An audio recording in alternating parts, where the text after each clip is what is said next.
It was so much fun getting to work with Carrie and Finn and McKenna on Afterlife, on the first one that we all did together. So to be able to come back and work with them on this, as well as Kumail and Patton and James Acaster. There's so many, William Atherton. I mean, there was like so many new people that it was great. One of the things I love about Jason and Gil is that they really prioritize practical special effects. And as actors, there's nothing more fun than to actually be interacting with those things when we're doing it. It's not green screen acting. You have a lot to respond to. And I mean, we don't make movies like that very much anymore, and I'm so grateful I get to do it. Oh my gosh, so I've got Dan Aykroyd, Ernie Hudson, Bill Murray. We don't have Harold Ramis, rest in peace. All the guys. And Annie Potts, who I adore. To see them all together was so extraordinary. Ghostbusters has been part of my life since as long as I can remember. I remember being 7 years old on the set of the first one, and it's hard for me to believe that I'm now here as a producer on Ghostbusters 40 years later. I'm excited because it has a new villain, and it takes a lot of swings, which is really awesome. Like, not a lot of sort of big budget movies now, adventure movies, like, take a lot of liberties in new ideas, like, which should be kind of always done. But yeah, just being a part of like a legacy that's really incredible is like a big honor.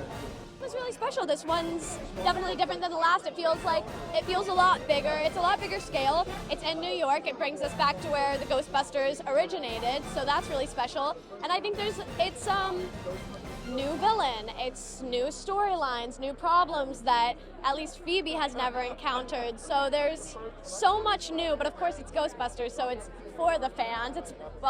I'm a fan, so made by fans for the fans. It's a great experience. It was really awesome working with Gil and getting to know him, and also being back with all of my friends from Afterlife.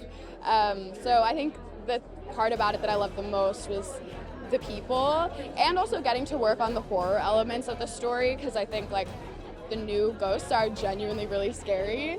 Working with all the OGs and just people like Paul Rudd, I get to go into work every day and just learn. It's so great to see everybody work together, and I know I'm learning something like constantly.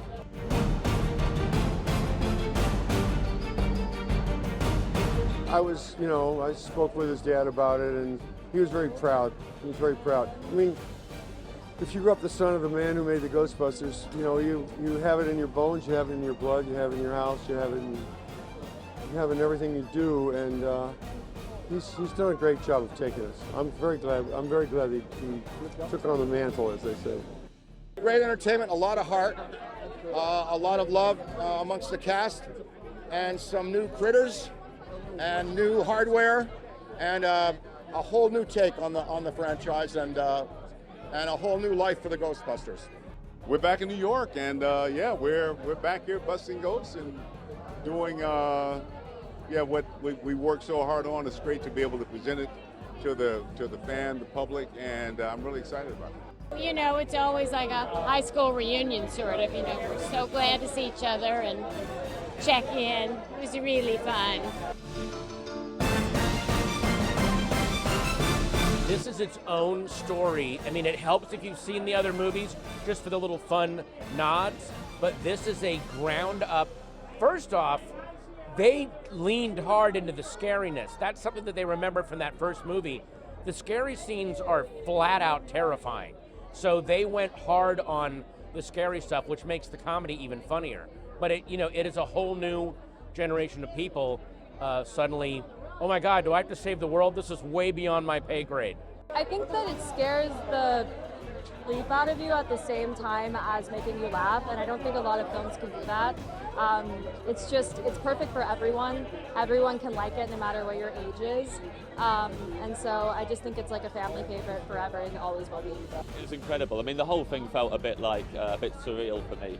I've done like 2 days on a couple of other films in the past, so to do this for as long and to be around, one day you can see Slimer in the corridor, the next day you're doing a scene in Ecto 1's in the background, Dan Aykroyd's there, so like every day felt like a bit of a pinch me moment.